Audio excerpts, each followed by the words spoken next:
Pertanyaan nomor 5. Social empathy may be essential for civic life, but is not important in business transactions and therefore for economic growth.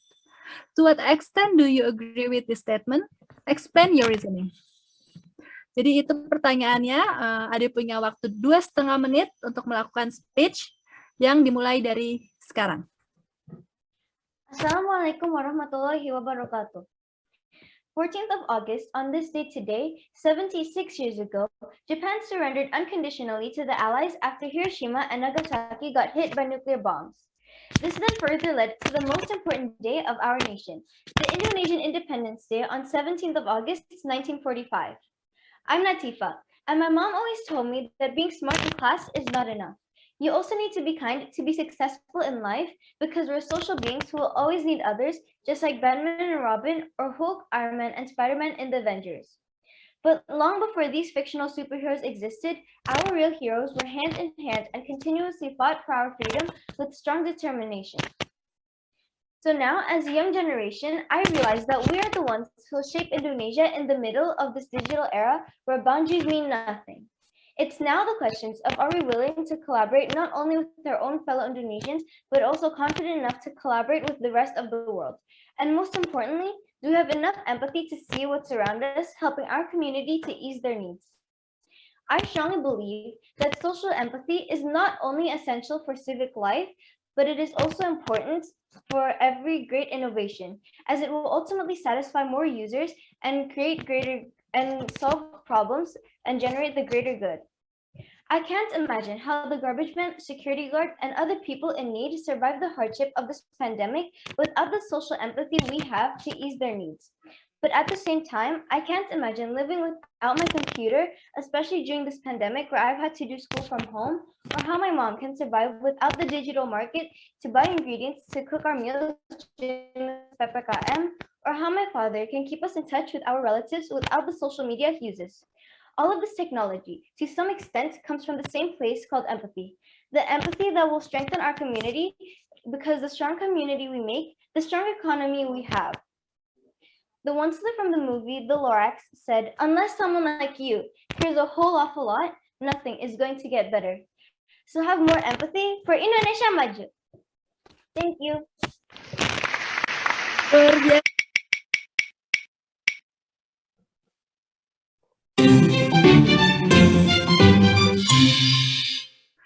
Pertanyaan nomor 4.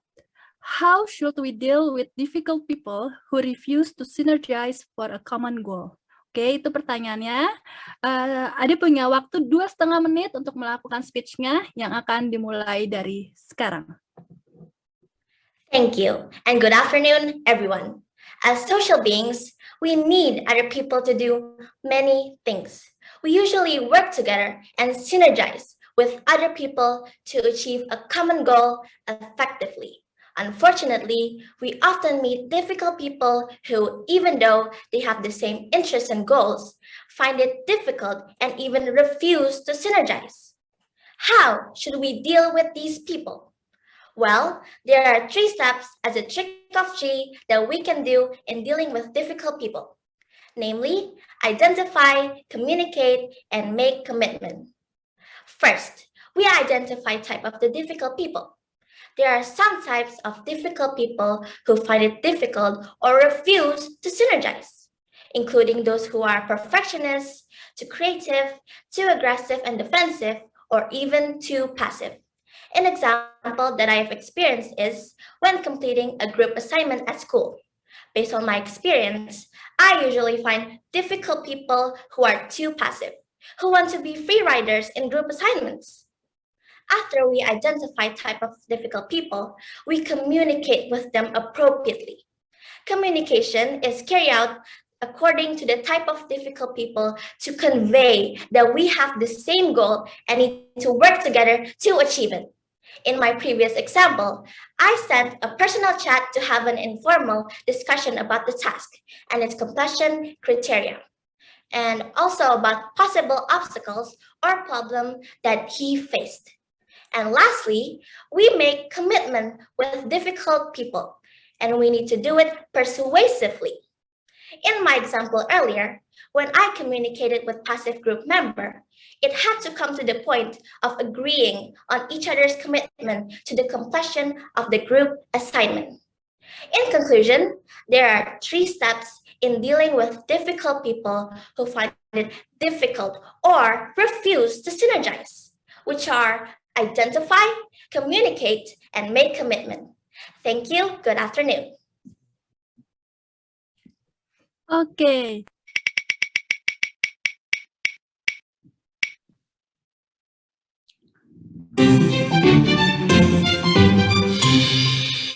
Pertanyaan nomor 1. The COVID-19 pandemic has significantly changed the landscape of learning and schooling. Some say, however, that internet and the computer are distracting students from real learning. Do you agree? Why or why not? Oke, Sirila, itu pertanyaannya. Sirila punya waktu 2,5 menit untuk melakukan speech yang dimulai dari sekarang. Thank you. Greetings, honorable judges and everyone. My name is Cyril. As a student myself, I agree that this can distract students. Now, why would a student like me agree to this? Let's imagine that it's a normal day. I wake up and I prepare for school. I open my laptop and join my first class. So let's say that my first class goes all well, but then I miss something that the teacher said. So I'm confused. The teacher is still explaining, right? And fun fact about myself, I don't like interrupting people. And I bet some people here also have the same instinct. So we wouldn't want to interrupt our teachers. And therefore, we have less interaction rather than real learning with our teachers, which may affect our motivation to study. So now, another scenario. Maybe it's my second class. And in the break time, I was playing a game with my friends, for example. And I was still distracted with the game in my second class, and I missed something that my teacher usually says in the class, which is, class, please turn on your cameras. Since I missed that, I didn't turn on my camera. And when I went back to my class, maybe my teacher isn't paying attention to how I'm not turning on my camera. And since I'm not getting that supervision that I need, it makes me have a bad habit of not paying attention and not turning on my camera always. All right, one more scenario. I'm already turning on my camera, I'm already paying attention to my class, and I'm not missing anything. However, my class starts getting boring. This is what usually gets me distracted, and I bet a lot of people here, because I am not engaged in the lesson. Hence, this is why online learning through the computer and through internet can distract us from real learning with human interaction, proper supervision, and proper engagement. Now, I have one more question before I end my speech. Do you think that it would be easier to pay attention if classes were more interactive and entertaining? Thank you for listening, and I hope everyone has a great day. Oke, terima kasih luar biasa.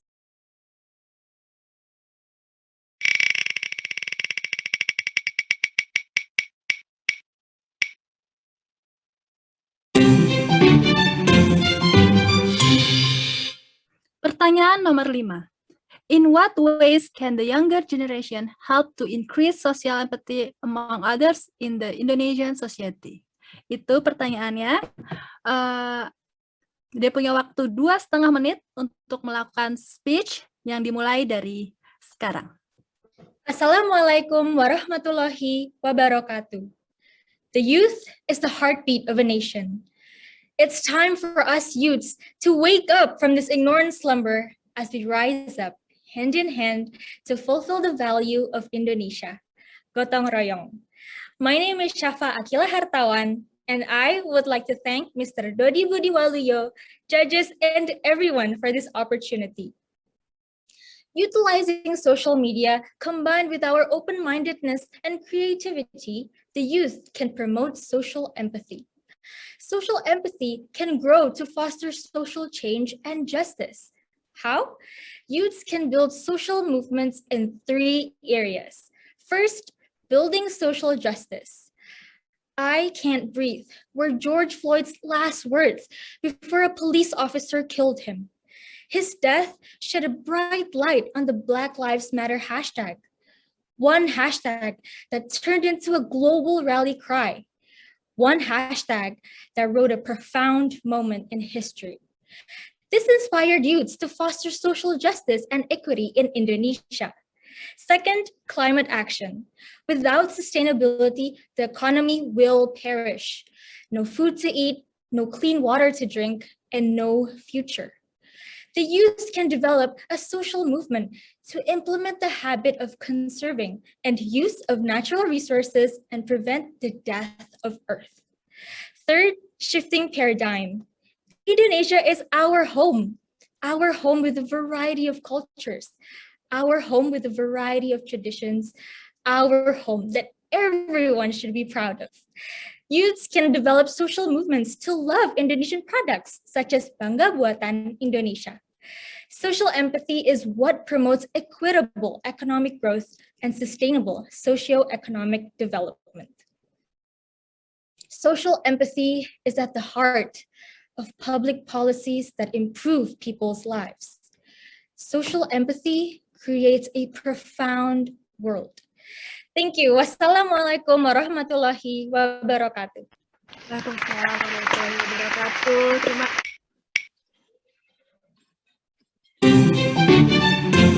Pertanyaan nomor 4. Social empathy is key to living out our national motto of Bhinneka Tunggal Ika, or unity in diversity.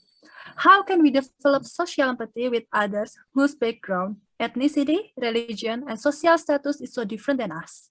Oke, itu pertanyaannya. Ada punya waktu 2,5 menit untuk melakukan speech yang dimulai dari sekarang.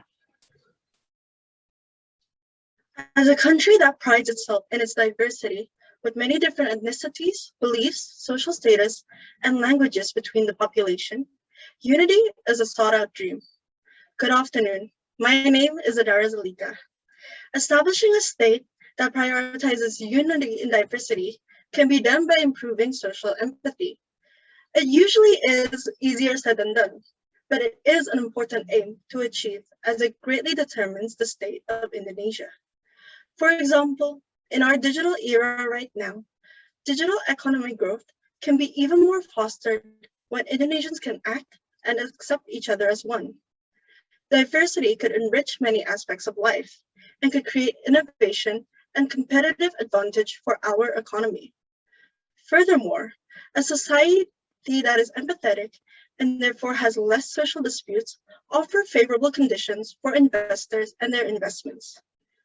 Issues on the lack of social empathy have become more prevalent, seen in the case of Malana, and was a tool used by various political elections in the past, such as the election between Prabowo and Jokowi. However, there are various solutions to improve social empathy. As an individual, one can improve by going out of the comfort zone and exploring different environments or asking feedback from family and friends who come from different backgrounds.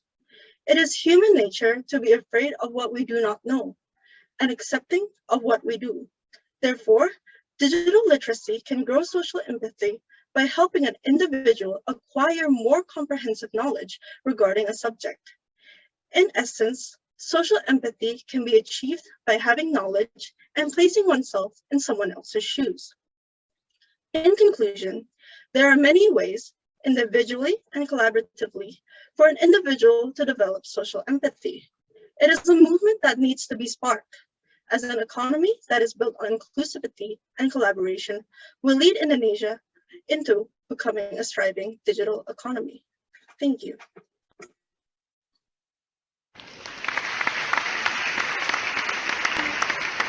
Luar biasa.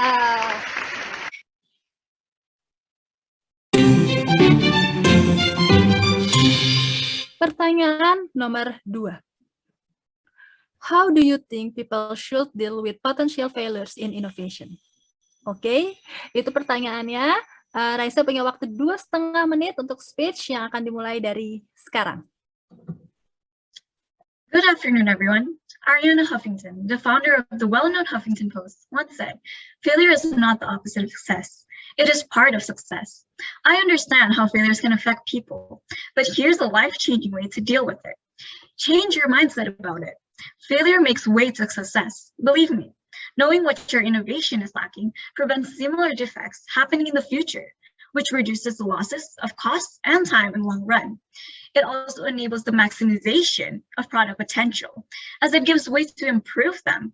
With improved innovations, businesses could offer the best quality products to consumers, thus ensuring a loyal and satisfied customer base who promises sales, revenue, and profits in the long run, thus helping economic growth greatly. Innovations are bound to have potential failures at one point. Even one of Indonesia's biggest e-commerce companies, Bukalapak, has gone through failure before achieving the success it has now. Its founder and CEO, Ahmad Zaki, found it difficult to find investors to invest in the company. They often rejected it. But with his resilience, he could lead the company to reach the heights of success that it has now. In 2019, Indonesia's digital economy contributed to 2.9% of its gross domestic product, which is higher than most Southeast Asian economies. One of the reasons for this is Bukalapak.